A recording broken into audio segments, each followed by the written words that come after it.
Hi, Mattress Mack here with my friend Christian Lewis and the star of the show, Kelvin Banks from the University of Texas football team. Kelvin, welcome to the show. Yes, sir. Thank y'all for having me. It's an honor to have you here, and let's get started back at the start. When did you first start playing football?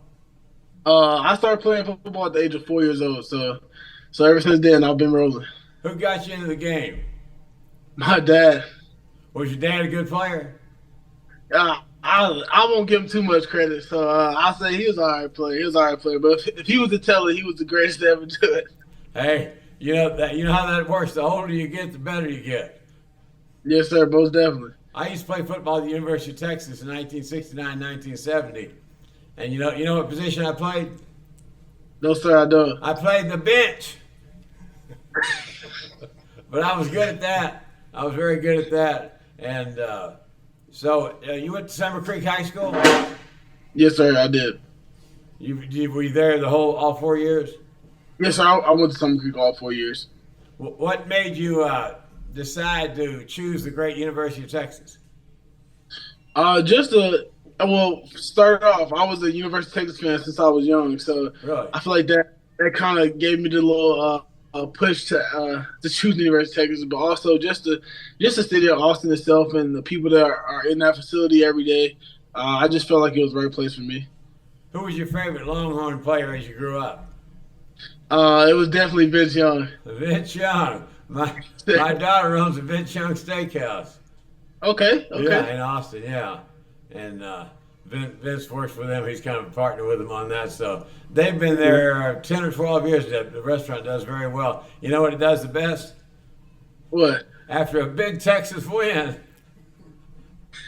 Oh yeah. It most definitely would do good after that. Because those people are going to pile in there. Hey, give us a couple questions, Christian. Hey, Kelvin, I have to ask you, man, being a former quarterback and the son of a high school football coach, which was my father, who was my coach, how did you manage those expectations that your father had set upon you while playing the sport and following in his footsteps? How did that go for you?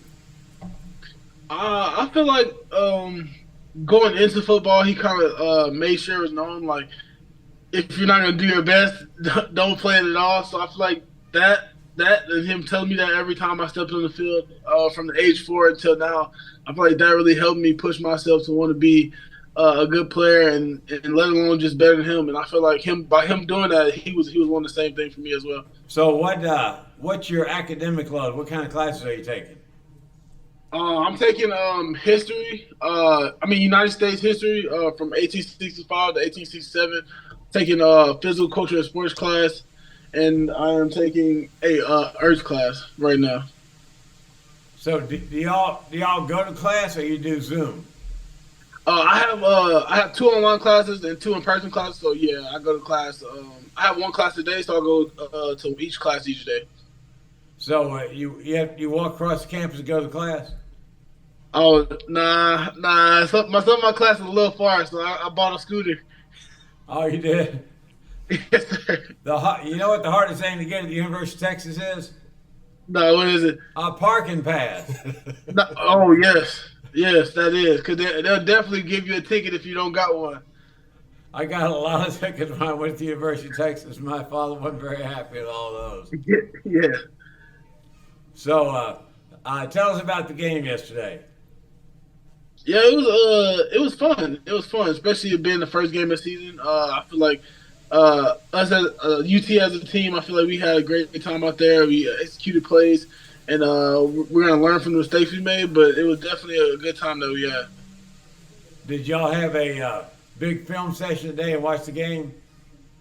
Yeah, tomorrow's the day for that. So tomorrow we'll go in and watch film. Today was kind of like our recovery day, just to make sure we get our bodies back right. Do you jump in that cold plunge? Yes, sir, I do. I jump in after every practice, after every game. I try to get in there and get my body right. How long did it take you to get used to that? Oh, I'm kind of used to it now, but at first it took me a little while. It took me a little minute to get used to it. So, do y'all lift weights during the season? Yes, sir. We lift 3 times a week. Really? Yes, sir. What's your question, Christian? I've got to ask you, man, what is the feeling coming out of the tunnel at the DKR Stadium, man? What does it feel like? What's the energy like? Getting all the energy from all those great, amazing Longhorn fans, man. Yeah, it definitely gets your blood boiling. So like, just running out there and just having a look around and just looking at like how far you made it to in your sport, it gives you an exciting feeling. It definitely helps you get ready to play. Was it a big adjustment going from physical and mental from high school to big time college football, University of Texas? Yes, sir, it definitely was. I feel like it was the hardest part about going from high school to college was like you said, the mental and the technical part of football. You kind of gotta tune in just a tad bit more to what you want to do and what coaches wanted from you. Did you start as a in January or in summertime? I started in the summertime. Did you? And then Yes, sir. You started every game last year. Yes, sir, I did. The second game of the year last year, who'd y'all play? We played Alabama. Might as well get a baptism in fire, right? I know. Did you block Will Anderson Jr.? Yes, sir. Yes, sir. I matched up with him a couple times. Did you? So, what do you think about the Alabama game last year? Was that kind of your baptism to big-time college football? As you could say, yes, sir. It was. It kind of showed me the things that I need to work on and how far I am into my game. Go ahead, Christian. So, tell me this. I know you guys started off a little slow in the first half against Rice. What Yes, are some sir. adjustments that you guys are planning to make going against the number 4 team in the nation, Alabama, at Alabama? As of now, I feel like it wasn't really more so like we were moving slow. It was more so of us just making sure we communicate better as a whole. So I feel like sometimes it was just our communication was off. So I feel like once we get that impact and we keep communicating like we've always been doing, we'll do just fine. So when y'all go up to the line of scrimmage, you talk to the guys next to you and say, "This guy's I got this guy, or I got that guy." Yes, sir. Yes, sir. It's basically just like you explained it. We kind of work out who we're going to, and if they're showing a look where we think they're going to do some type of game or stunner twist, we try to call it out as best as we can. So you really got to be active mentally as much as physically, right? Yes, sir. Most definitely. Most definitely. So tell us about the training room at the University of Texas where y'all eat. All the athletes will eat there, right?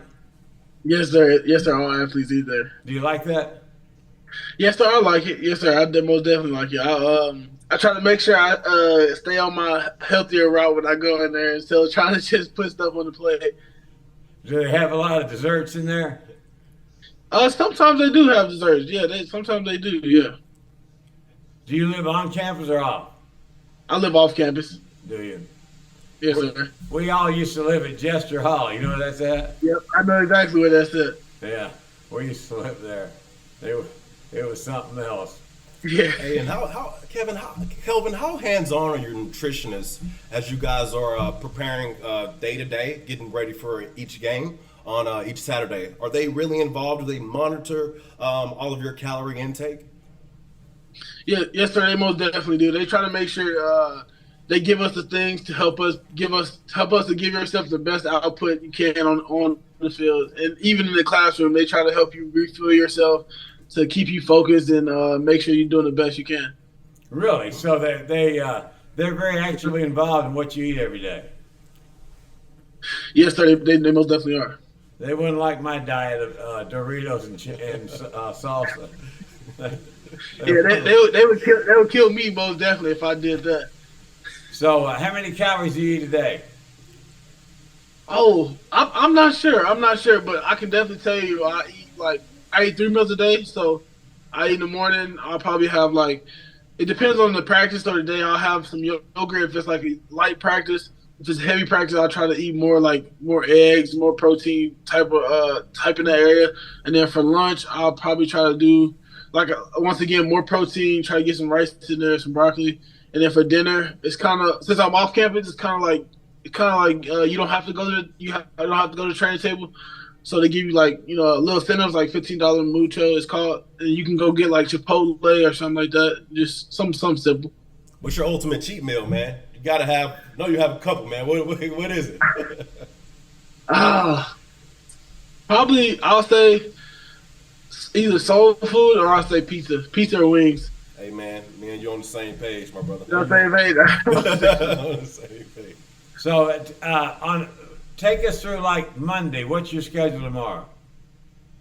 Tomorrow, wake up in the morning, probably about like probably say 5:30. Get there, weigh in, go get treatment if you need it. Get dressed, and then we'll have meetings, and then after meetings we'll have practice, and after that we're all done. What time do you get done at? I'll say around like 11:30, 10:30 around that time, depending on what type of practice we have. So everybody schedules classes in the afternoon, right? Yes, sir. Everybody's class in the afternoon. Y'all practice all year long in the morning? Yes, sir. We do. Boy, that's totally opposite of how we used to do it, that's for sure. But how long did it take you to get acclimated to that routine? Coming out of high school, you have your fitness periods. You have, of course, you go to class first, and then after class, you have practice. But waking up that early during tour days, and how long did it take you to get acclimated to that? It took me a couple weeks when I got here to get acclimated to that routine. It just because going from high school, you could wake up at 7 o'clock. Class don't start probably about 8:15, so it was kind of easier. But getting in that routine, you got to wake up, go get stuff done. It was kind of hard, but after like a couple weeks, I'll say a month, I got in the rhythm about making sure I need to do what I need to do. So, I'm specialized in mattresses, and I'm big on sleep. How many hours a night do you sleep? If I have a long day where it's real tired, I'll probably say I'll sleep about 7.5, 8 hours. If it wasn't that draining, I'll probably say about 6.5 hours. Well, I'm gonna encourage you to sleep 8 hours. You'll be even better. I know. Yes, sir. Yes, sir. I'm gonna try to push myself. Those defensive coaches will not like me for getting you more sleep because it'll enable you to perform even better at the next level. How about controlling your emotions when you're in a very hostile environment like Alabama next week? Oh yeah, you definitely have to control your emotions because once you let your head loose and get out your game, you won't be able to, like you said, mentally focus on what you need to do, and let alone even getting like messed up penalties like personal fouls or unnecessary roughness just because you're in that moment and you're letting the game or the hostile environment get the best of you. So y'all talk about that a lot? Yes, sir. We most definitely talk about that a lot. When you practice, do they ever pipe in music where it's really loud? Yes. That is one thing we play music every day at practice. So we try our best to get that simulated into our game. That's good. How about do y'all run a hurry up offense? Yes, sir. Yes, sir. We run hurry up offense. You like that? Yes, I like it. I like the. As an O-line, you probably wouldn't think I would like it because we move so fast, but I definitely like it because it catches defense off guard pretty well when you're trying to get your offense going. Come here, Gerald. You got to ask a couple questions. I got my friend Gerald McNeil coming over here. Yes, sir. Gerald played football at Baylor. We'll forgive him for that. Okay. And he played in the NFL for 8 years. Say hello, Gerald. Hey, Kelvin, how you doing, man? Hi. Nice I'm doing good. How about yourself? Oh, it's nice to see you again there, partner. Nice to see you. Yes, sir. You too. I watched that game, and I've already watched it twice. So I went back and watched the tape of it, just nice and close, and everything that was going on. Fantastic job. Nice and good. Yes. I know you expected that. But I saw something yesterday, and I saw you. You did your hand like that. So I saw where you gave up your second career sack. That's only the second time. Yeah. I know. Yeah. So I want to know, in that moment and things like that, how do you approach that? So your mental makeup and, okay, how am I going to go and, try to go the next week and get my mind focused for the job at hand? Yeah, I feel like approaching that moment in time, not letting that get the best of you, kind of not thinking about it, just the mistake you made on that play, whether it was me whether me thinking it was the wrong play or whether it was something else that went on. I feel like just making sure you think about the next play and not dwell on that moment, and know that you have a lot more games ahead of you, and that you can always make up for it by not giving up any more sacks throughout the season. How long do y'all stay on the field when you practice? I say about 2.5 hours. Do you run a lot? Yes, sir. We run a lot. Are you tired after practice? Yeah, I'm a little tired of the practice, most definitely. Hey, so what's your favorite period during practice, man? I'll probably say team run because it kind of gets the competition going between offense and defense, trying to see who gets the best of each other that day. Get the juices flowing for that day. I'm trying to get it up. Most definitely. Who's going to win and who's going to lose? No, You guys keep tabs with that too, don't you? Oh yes, sir, we do. Every day, we do. no, it's a lot of noise talking out there in those trenches, man. Yeah. So, how many new plays you put in for each new team you play? Well, I don't know. It's all based off how Coach Sark wants the game plan. So if he's feeling a little extra nice on Monday, he puts in new plays. But we don't really know that until Monday comes. What's your favorite play for the offense to run? Yeah, what is that? Oh, I'll probably say we have a pin pull play where I pull out to the outside to get to show my running ability. So I'll say that's my favorite play. Yeah, I saw you hit a couple of those DBs from Rice, and I know they kind of didn't appreciate that, but it did look like you had a big old smile as you was pulling off of that line going out to attack. Yes, sir, most DBs. definitely. So you know that's going to be a little treacherous when they get out there. So I can see that definitely. Yes, sir. So what NFL current lineman do you model your game after? I try to model my game after probably Trent Williams or Andrew Thomas from the Giants. Yeah. So those two guys I try to do very well because I like the way they move and the quickness of their feet and how aggressive they use their hands. And if you had to be drafted by the NFL team of your choice, who would it be and why? Honestly, I don't know, but I would be happy if any team drafted me. But I'll say the Packers just because that's my favorite NFL team. Hey, Cheesehead. Oh, come on, Kelvin. We got to get you in the Houston Texans. now that's interesting. We got to sell you on the Houston Texans. Come on home, Kelvin. Come on home. That's it. And trust me, they're chomping at the bit to try to get that choice too to get you. Yeah. So, when do y'all leave? Y'all leave Friday, go to Tuscaloosa? Yes, I really on Fridays. What's the routine like on the day before the game and the day of the game? Day before the game, if it's a night game, we'll fly in that afternoon, and then we'll get our stuff settled into the hotel room, and then we'll have like a movie night that night, and then bedtime, and then in the morning we'll wake up, eat breakfast, go over the things that we need to remember for the game, and then head to the stadium. How many hours before the game starts y'all get to the stadium? Probably about four or like 3.5 hours before the game. I noticed y'all instituted a walkthrough at University of Texas last year through all the fans on home games. How was that? Oh, it's exciting. Definitely, it's definitely exciting getting to see all the people who's coming to support you, and just being happy to see you play football. So I feel like having that actually helps you also get a little burst of energy on the field as well. How many people did you play in front of in high school at Summer Creek? Oh, not as many as DKR, I can tell you that. So probably at the most around 10 or 15,000, right? Yeah, probably at the most. Yes, sir. So does playing in front of 100,000 get your adrenaline going? Yes, sir. It definitely does. It definitely does. Good for you. Now, Good for you. tell me about yesterday. They kept throwing the camera over there to the temperature on the field yesterday. They said the temperature got up to about 160 degrees. So Yes, can you tell me, did it feel like it was that hot or just pretty much a normal day at DKR? It was hot, but it was definitely just a normal day at DKR. So it's always hot there. In the summertime and stuff, our strength coach, he made sure he gave us the opportunity to get acclimated to the heat, especially at fall camp. We practice a lot in the heat, so I feel like by us doing that, it definitely adjusted us to the heat of the game.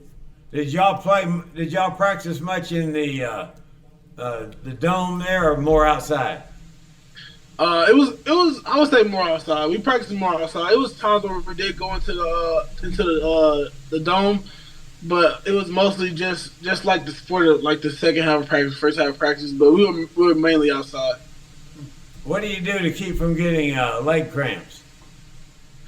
We hydrate. We hydrate. Our nutritionist, Brad, he definitely makes sure we stay hydrated. Every time we have practice after you finish the drill, it's a water bottle always in your face. So he definitely does a good job of making sure we don't catch cramps. How many athletic trainers that work for the football team? I'm not sure how many, but I know every time you're at the station, it's two.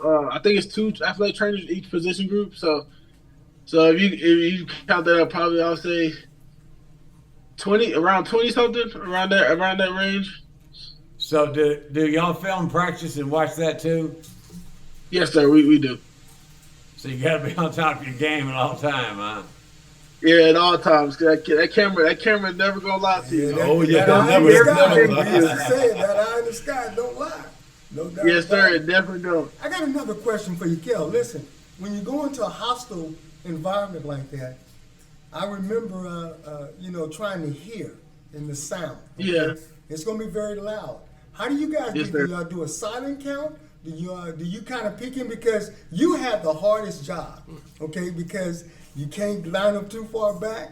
You got to get started. I don't know what you're talking about. So how do you address that on the loudness? Yeah, we sometimes go on silent counts, and like I said before, there's times in practice where we try to simulate that crowd noise, where we get the speakers and we blast them out of the cans to try to.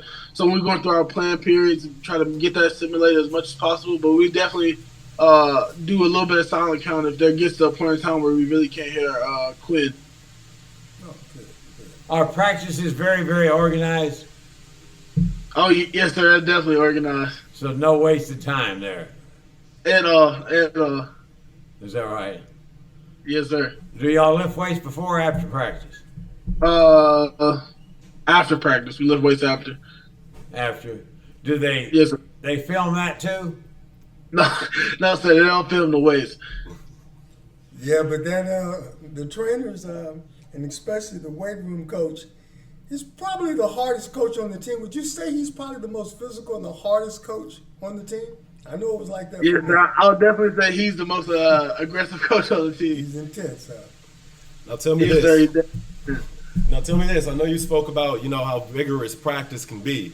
Do you guys condition after every practice, or do they throw some incentives in there so you guys, if offense beats the defense, defense beats the offense, either side conditions? How does that work? We could. I wish they did that. I wish. But nah, everybody conditions on Monday practice after Monday's practice. Kind of try to flush the system. Oh, goodness. Get that lactic acid out. Huh? Yes, sir. Let me ask you this: how proud are you to play football for the great University of Texas? I'm very proud. I get to represent my state, and with the name on my back as well. I get to represent my family. So I feel like that's a 2-in-1 deal. So I'm very proud. Good for you. Good for you. Yes, sir. They're already outstanding. They're talking about, well, I know down the road, but they've been saying that they had a lot of different players, but not a offensive lineman at the University of Texas in a while. I know you got a smile Yes, on sir. your face when you say that. And I know you're kind of proud. You've got a couple teammates. I played football at Texas with Jerry Sizemore. Yes, sir. Okay. He was in my class, and then he was a great player. I wasn't worth a darn. But then Jerry played like 14 years with the Philadelphia Eagles. Yes, sir. He and Bill Bradley, who was a former quarterback and DB at UT, they were roommates for years. Yes, sir. Yeah, Jerry's a great guy, and Bill Bradley as well. Following in good footsteps. There's no doubt about that. So remember, you got to get 8 to 9 hours a night sleep. That's your coaching tip from Mattress Mack. I got you. Hey, man, I have to ask you this, Kelvin. What advice would you give to young, aspiring athletes who want to one day potentially play on the collegiate level? What advice would you give these young guys? First of all, make sure you stay in your books, because that's one thing the coaches and the education staff don't play about. They make sure we get our education. And second of all, just make sure once you set your mind to a goal, just make sure you do everything in your power to achieve it. Always take yourself and think about why you're doing something.